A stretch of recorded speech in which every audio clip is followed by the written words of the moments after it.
नाशिकमध्ये सुरू असलेल्या मुसळधार पावसाने कालपासून काहीशी विश्रांती घेतल्याचं पाहायला मिळत आहे। त्यामुळे नाशिकच्या गंगापूर धरणातून सुरू असलेला 4400 क्युसेक इतका पाण्याचा विसर्ग जो आहे तो कमी करण्यात आलेला आहे। त्यामुळे नाशिकच्या गोदावरी नदीला आलेला पूर तो आता ओसरतोय। या ठिकाणी आपण जर बघितलं तर नाशिकच्या रामकुंड परिसरातील जे पाण्याखाली गेलेले मंदिर आहेत ते देखील आता पाण्याच्या वरती आल्याचं पाहायला मिळतंय। तर या ठिकाणी असलेल्या यशवंत महाराज पटांगणाकडे जाणारे रस्ते असेल ते देखील आता या ठिकाणी खुले झाल्याचं पाहायला मिळत आहे।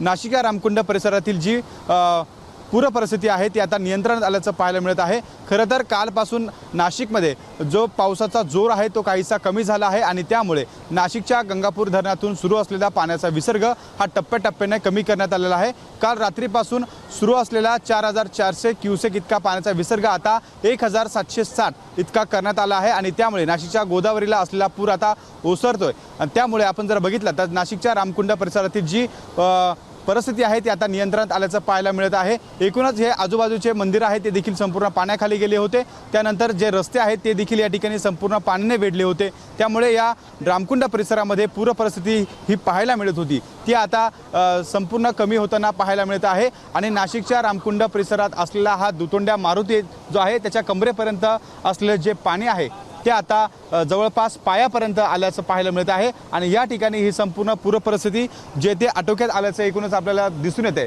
मात्र आज पावसाचा नाशिकला ऑरेंज अलर्ट देण्यात आलेला आहे। त्यामुळे पावसाचा जोर वाढल्यास पुन्हा नाशिकच्या गंगापूर धरणातून जो पाण्याचा विसर्ग आहे तो आता या ठिकाणी टप्प्याटप्प्याने वाढवला जाऊ शकतो। आणि त्यामुळे नाशिकच्या गोदावरी नदीकाठच्या नागरिकांना आणि गावांना प्रशासनाकडून सतर्कतेचा इशारा देण्यात आलाय।